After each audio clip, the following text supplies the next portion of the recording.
Hello friends, welcome to all on my YouTube channel civil exam guru. दोस्तों, हम लोग design of steel structure subject discuss कर रहे थे और डीएसए सब्जेक्ट के अंदर मैंने आपको 3 वीडियो प्रोवाइड किए हुए हैं। चैप्टर 1 जिसके अंदर इंट्रोडक्शन पार्ट है, चैप्टर 2 जिसके अंदर मैंने आपको रिवेटिंग कनेक्शन और बोल्टेड कनेक्शन डिस्कस करवाया है, चैप्टर 3 के अंदर मैंने आपको वेल्डेड कनेक्शन के कुछ क्वेश्चन डिस्कस करवाए हुए हैं। यदि आपने उन वीडियो को नहीं देखा है तो आप उसको ज़रूर जाकर देखें।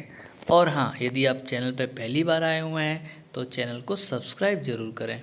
आइए स्टार्ट करते हैं। Chapter number 1 design, chapter number 4 design of compression member. Compression member के कुछ बेसिक क्वेश्चन डिस्कस करेंगे जो प्रीवियस ईयर एग्ज़ाम में पूछे गए हैं। चलिए क्वेश्चन नंबर 1 की बात करें। In normal loading condition what is effective length of simply supported beam of length L which is torsionally fully restrained and warping is not restrained in both the flange। एक तरफ तो पूरा का पूरा उसको रिस्ट्रेन किया गया है and fully restrain and warping is no restrain in both the end. तो रिस्ट्रेन तो है, मतलब जो है रिस्ट्रेन तो है, बट वार्पिंग जो है अलाउड नहीं है, मतलब ये मुड़ सकता है। ठीक है, तो इस प्रकार से हम कह सकते हैं कि दोनों तरफ जो है हिंज प्रोवाइड किया गया है। तो इफेक्टिव लेंथ कितना हो जाता है हिंज के अंदर, L E is equal to L के जितना हो जाता है। तो इफेक्टिव लेंथ आपका क्या हो जाएगा, L E is equal to 1/L। ठीक है, इसका मतलब क्या है कि torsion is fully restrain. Torsion जो है वो रिस्ट्रेंड है, मतलब उसके अंदर घूम नहीं रहा है। And warping is no restrain, warping के लिए कोई रिस्ट्रेन नहीं है, मतलब दोनों तरफ को हिंज सपोर्ट प्रोवाइड किया गया है। Next question, as per IS 800/2007 fix column base and anchor bolt should be design to withstand moment of dash time the full plastic moment capacity of column section. Fix column base जो है उसकी design हम जो है कितने and anchor bolt, column base और anchor bolt की design जो है वो fully plastic moment capacity of column section के फुल प्लास्टिक मोमेंट कैपेसिटी से कितना टाइम रखते हैं। तो answer will be 1.2 times. Next question की तरफ बढ़ते हैं। Column splice is use to increase, column splice का क्या काम है। Is use to increase cross section area of the column, none of the three mention here, length of the column या strength of the column. तो column splice का काम होता है कॉलम के लेंथ को बढ़ाना, to increase the length of column. Next question, if an axially loaded column is machine for a full bearing. ठीक है, यदि कोई एक्सली लोडेड कॉलम है उसका मैकेनिज्म किया गया फुल बियरिंग के लिए, the fastener connecting the column to the base plate of gusset base are design for.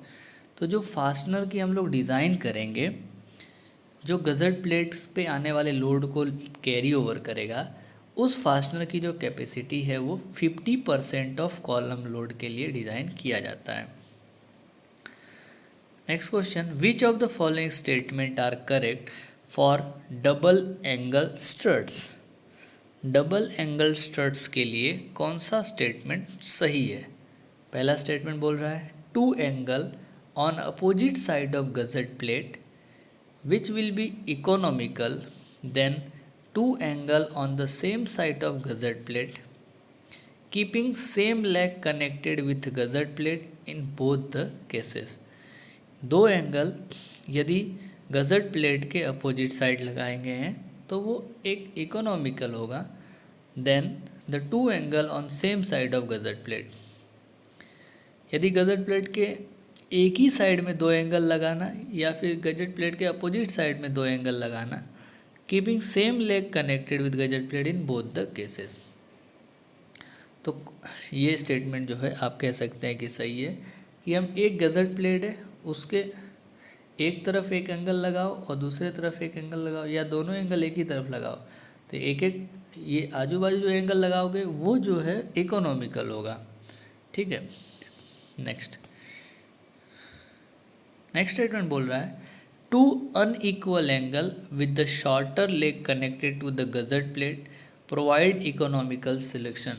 नहीं, शॉर्टर एज नहीं, लॉन्गर एज यदि प्रोवाइड किया गया है तो वो इकोनॉमिकल प्रोवाइड करेगा। ठीक है। Provide economical solution compare to the same angle with longer edge connected to the gusset plate, तो ये अपोजिट है। ठीक है, तो ये स्टेटमेंट गलत है। For the struts having equal angle, ऐसे स्ट्रट्स जिसका इक्वल एंगल है, the star angle give economical solution compare to other configuration. तो this statement is also correct statement. तो यहाँ पे ये तो गलत हो गया क्योंकि दो अनइक्वल एंगल है, तो उसमें जो है लॉन्गर एज यदि गजट प्लेट में प्रोवाइड करेंगे तो वो ज़्यादा इफेक्टिव होगा। ठीक है। नेक्स्ट, तो आंसर इसका बन जाएगा ऑप्शन ए सही हो जाएगा, सॉरी ऑप्शन सी सही हो जाएगा, फर्स्ट स्टेटमेंट एंड सेकंड। दूसरा तो गलत हो गया तो ये निकल जाएगा, ये भी निकल जाएगा और ये भी निकल, तो आप एलिमिनेशन मेथड से भी इसको निकाल सकते हैं। Column base are primarily design as, column base की जो डिज़ाइन है वो एज ए प्लेट डिज़ाइन करते हैं या बियरिंग डिज़ाइन करते हैं, स्टड्स डिज़ाइन करते हैं या कॉलम की डिज़ाइन करते हैं। तो कॉलम बेस को एक प्लेट के तरीके से डिज़ाइन किया जाता है। Next question is slenderness ratio of a column will be zero when, किसी भी कॉलम का सिलेंडरनेस रेशियो जीरो कब होगा? Its length is equal to the radius of gyration, क्या उसका लेंथ रेडियस ऑफ गायरेशन के इक्वल हो जाए तब? Its length is half of the radius of gyration, its length is supported on all the side throughout the full length. Yes, दीवार के लिए क्या होता है, तो उसका जो लेंथ है वो चारों तरफ से यदि फुल्ली सपोर्टेड है तो कह सकते हो कि सिलेंडरनेस रेशियो जो है जीरो हो सकता है। तो answer will be option C कि it's length is supported all side throughout the full length. Next question की तरफ बढ़ते हैं। A joint in the length of column is known as, column के लेंथ में यदि कोई ज्वाइन आ रही है तो उसको हम लोग क्या बोलते हैं? तो इसी को तो हम लोग बोलते थे कॉलम स्प्लाइस। क्या बोलते थे? Column splice. और इसका काम क्या होता था कि कॉलम, दो कॉलम को बांध के रखना, मतलब दो एक कॉलम के लेंथ को इंक्रीज करना। नेक्स्ट क्वेश्चन है a circular column is generally not use because, circular column ज़्यादातर हम लोग डिज़ाइन नहीं करते हैं, क्यों नहीं करते हैं? Statement one, it is difficult to connect base to the round section, it is uneconomical, it cannot carry safety the load. तो सर्कुलर कॉलम की डिज़ाइन हम लोग इसलिए नहीं करते हैं, ऑप्शन स्टेटमेंट वन इसका जो सही है, क्योंकि ये जो है it is difficult to connect the beam to the round section, round section होने की वजह से बीम की कनेक्टिविटी मुश्किल होती है इसमें। Next question is question number 29, इसके अंदर कुछ स्टेटमेंट दिए हैं और उस स्टेटमेंट को आपको क्लास के साथ ज्वाइन करना है।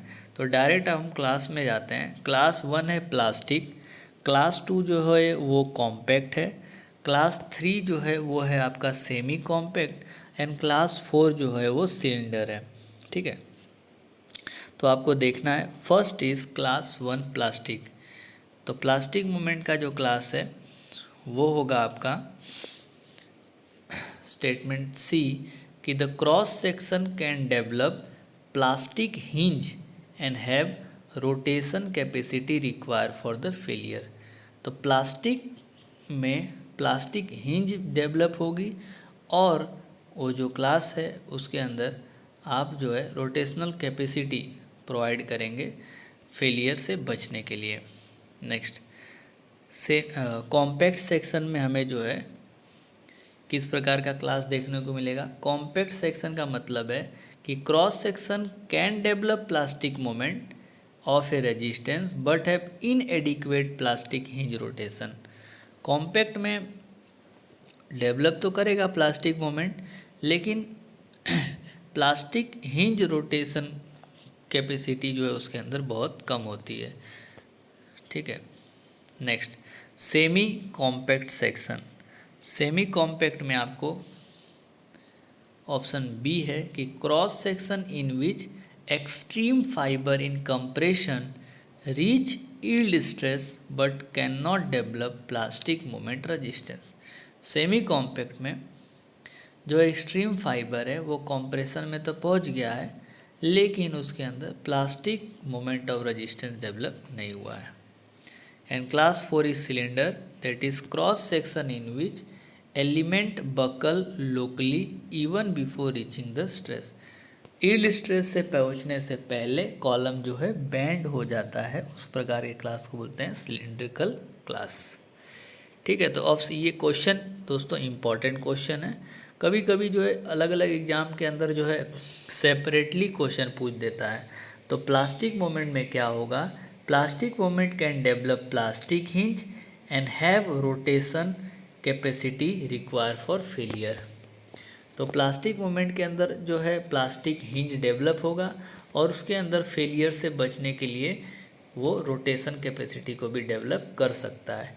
कॉम्पैक्ट सेक्शन के अंदर क्रॉस सेक्शन प्लास्टिक मोमेंट तो डेवलप करेगा, लेकिन ये जो है प्लास्टिक हिंज रोटेशन कैपेसिटी को नहीं रोक सकता है।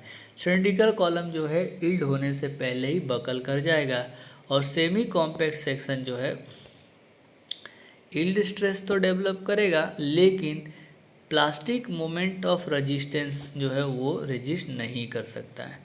तो इस तरीके से चारों क्लास को ध्यान में रखना है। Next question, question number 130, maximum permissible slenderness ratio of a compression member which carry dead and superimpose load. तो सिलिंडरनेस रेशियो कितना होगा ऐसे कंप्रेशन मेंबर के लिए जिसके अंदर डेड और लाइव लोड लग रहा है। तो आंसर विल भी आपका 180। कंप्रेशन मेंबर हो, डेड लोड लाइव लोड लग रहा हो, answer will be 180। Tension member हो, डेड लोड लाइव लोड लग रहा हो, आंसर विल बी 180। ठीक है, चलिए आगे बढ़ते हैं। As per IS 800, when the column is effectively held in position and restrained against rotation, मतलब एक कॉलम फिक्स कर दिया गया है at one end and other end restrains against rotation but not held in position, तो दूसरा जो है हिंज है, तो इफेक्टिव लेंथ क्या होगा, one end fix other end is hinge. ठीक है, तो वन एंड फिक्स हो और अदर हिंज हो तो आंसर भी आपका 1.2 ऑफ एल हो जाएगा। ठीक है, याद रखिएगा। Next question, which of these is not a factor on which strength of steel column does not depend. इसमें से कौन सा एक फैक्टर नहीं है जिसके ऊपर स्टील कॉलम की लेंथ डिपेंड नहीं करती है। तो मटेरियल ऑफ द कॉलम जरूर करेगी, सही। क्रॉस सेक्शन कन्फिग्रेशन इसके ऊपर भी करेगी, लेंथ ऑफ द कॉलम इसके ऊपर भी करेगी। स्टील कॉलम के लिए सेस्मिक जोन ऑफ बिल्डिंग, तो answer will be seismic zone of building. Next, column splice in a steel are use to, question आ चुका है, which is use to increase the length of column. For the economical consideration, a compound column section shall have, economical consideration के लिए compound column जो है उसके अंदर moment of inertia sorry radius of gyration X X axis और Y Y axis दोनों में same होना चाहिए। Maximum slenderness ratio for the struts shall be, struts के लिए सिलिंडरनेस रेशियो कितना होता है, तो आंसर विल बी 180, याद रखिएगा। Effective length of the column fix eight both the and shall be, यदि कोई कॉलम है और दोनों तरफ फिक्स है तो एल ई जो है वो L/2 हो जाएगा। ठीक है, तो इस ये जो है आपको स्टील सेक्शन के अंदर है तो आपको जो है IS कोड प्रमाण से 0.65 ऑफ एल हो जाएगा। Next question, which of the following is not a compression member, तो इसमें से कौन सा कंप्रेशन मेंबर नहीं है, तो स्ट्रट्स कंप्रेशन है, बूम कंप्रेशन है, राफ्टर कंप्रेशन। तो टाई जो है वो एक प्रकार का टेंशन मेंबर है। match for a section class and their respective design moment capacity MD before applying partial factor of safety for material are given below. With general symbol which of them is not a correct match. अब आपको बताना है, matching करना है, तो इसमें से कौन सा जो है आंसर मैच नहीं होगा। तो प्लास्टिक के लिए ZP अब इंटू FP, कॉम्पैक्ट के लिए ZP into FP, semi compact के लिए ZE इंटू FP और सिलेंडर के लिए ZD इंटू FP। तो answer will be option D, cylinder के लिए ZD इंटू FP, ये जो है प्रॉपर मैचिंग नहीं है। Next, as per the general notation follow as per IS 800/2007 shear area for a welded I section subjected to the major axis bending is calculated by. Welded I section subjected to the major axis bending is calculated by. तो क्या करते हैं, उसमें हमें जो है area निकालना है, और एरिया कौन सी, तो जो आपको एरिया दिख रही है सामने से, सीयर एरिया वाली, कौन सी एरिया, सीयर एरिया। तो क्या करेंगे, depth into thickness of web कर देंगे। Next, which of the following are the correct modification incorporated in IS 800 part 3 2015 compare to the previous version IS 875 part 3 1987।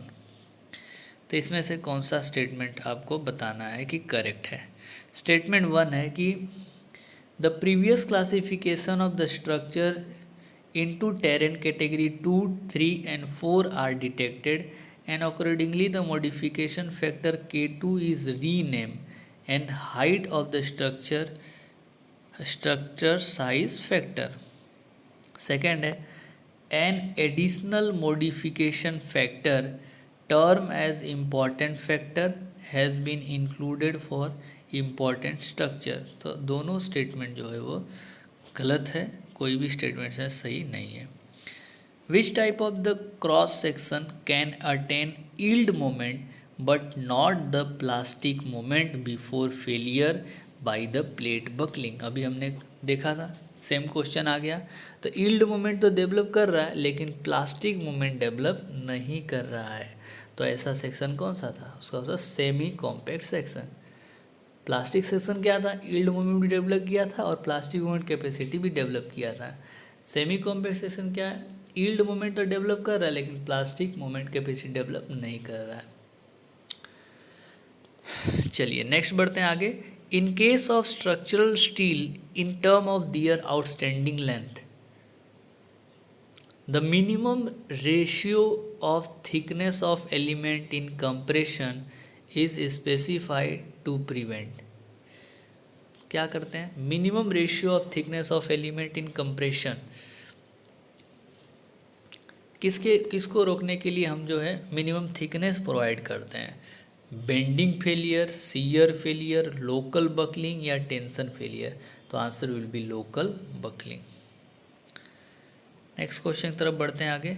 Equal angle star section given shown in the figure design as a compression member governing the axis of section.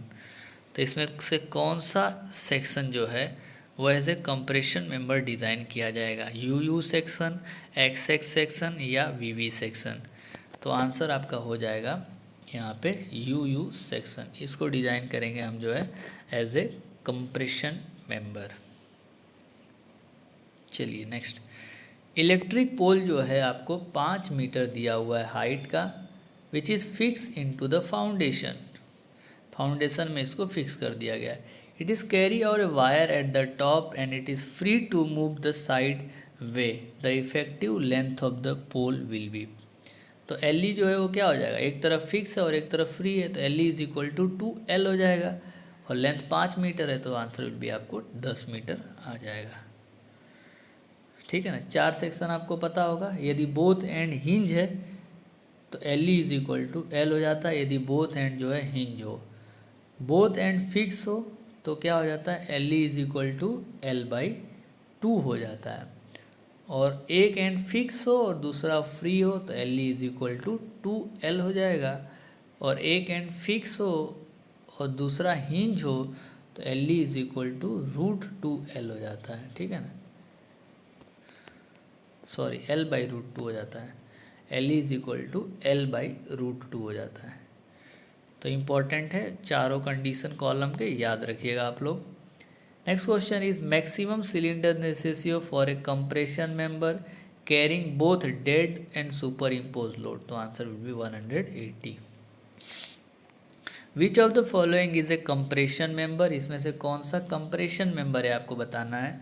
तो tie ये जो है tension member है, Perlin tension member है, गर्ड tension member है, तो struts जो है वो एक कंप्रेशन मेंबर है। Design bending strength of laterally supported beam can be calculated for low shear case when shear force in a member is dash time that of the design shear strength VD of the member।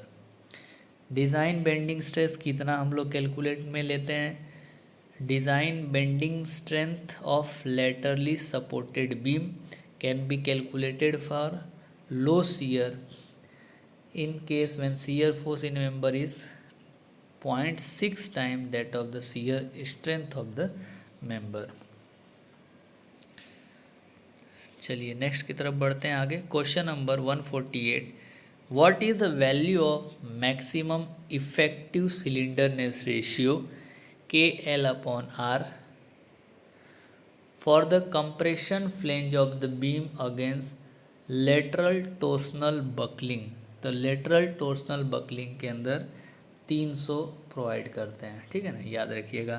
Lateral torsional buckling है, compression flange है, तो 300। Next question, what is the value of maximum effective slenderness ratio for a member carrying compression load resulting from dead load and impose load only, तो answer will be 180। What will be the effective length of the prismatic compression member having unsupported length is L if one end is restrained for translation and rotation, मतलब one end fix हो गया and other end is free from translation free, तो L is equal to 2L हो जाएगा। To avoid the buckling in a compression member, यदि compression member में हमें buckling को रोकना है तो slenderness ratio should be less, slenderness ratio कम होना चाहिए।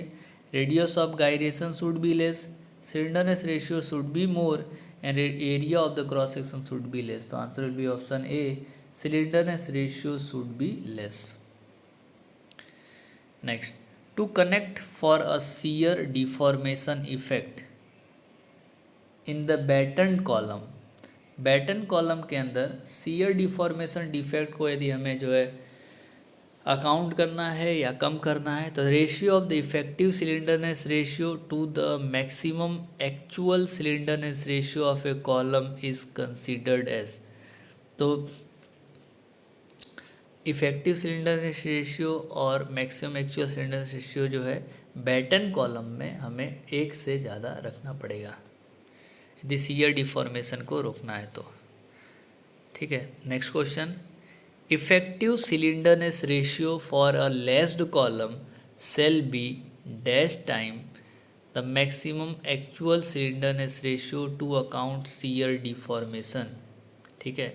तो कितना परसेंट हम जो इंक्रीज़ कर देते हैं, 5% जो है इंक्रीज़ कर देते हैं लेसिंग कॉलम में और 10% बढ़ा देते हैं बैटन कॉलम में, तो answer will be 1.05।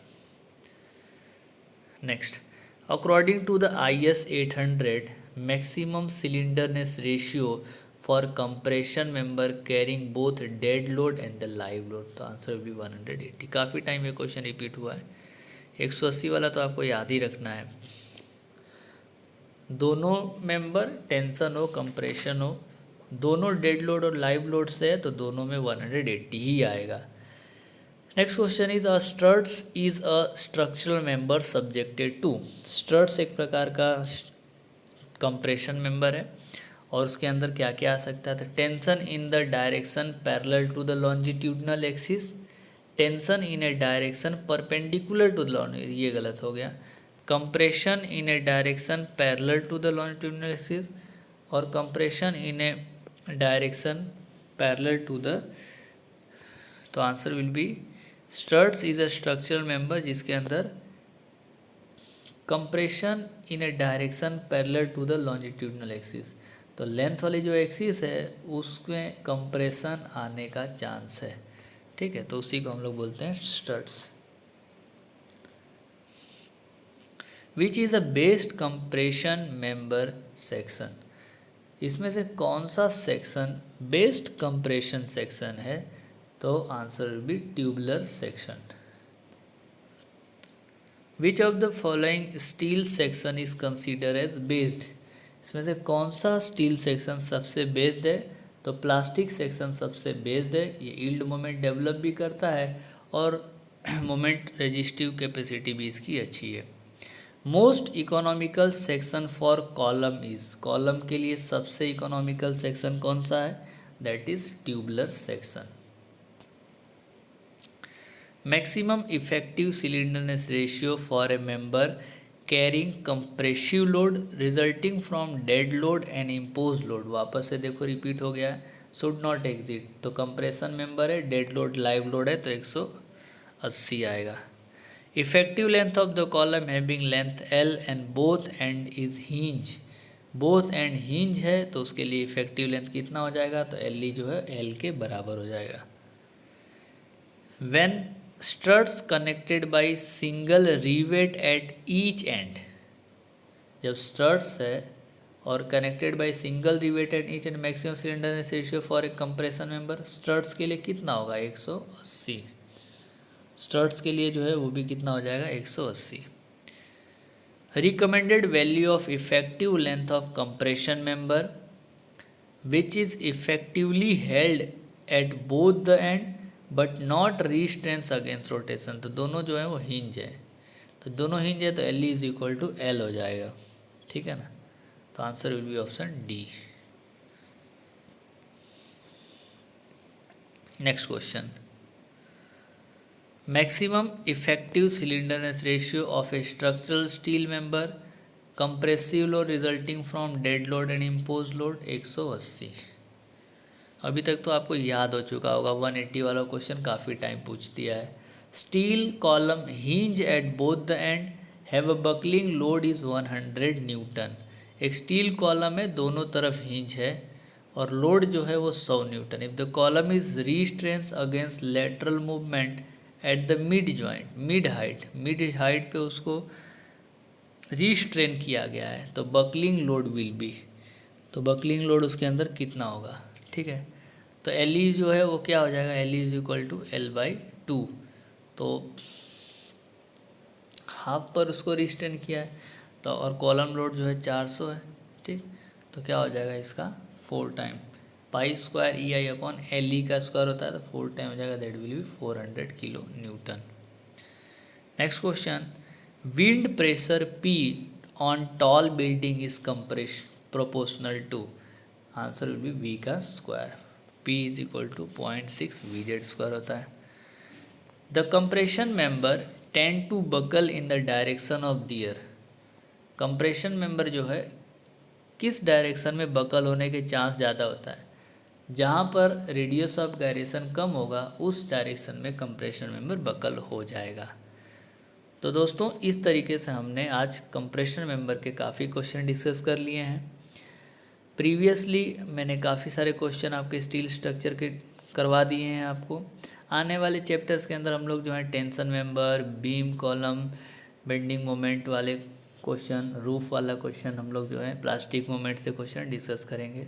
Thank you very much for watching this video. यदि वीडियो आपको अच्छा लग रहा है, सभी PYQ आपको एक ही वीडियो में मिल रहे हैं, तो आप वीडियो को अच्छे से देखिए, लाइक करिए, चैनल को सब्सक्राइब करिए और दोस्तों के साथ शेयर करिए। Thank you very much for watching, keep watching, keep sharing.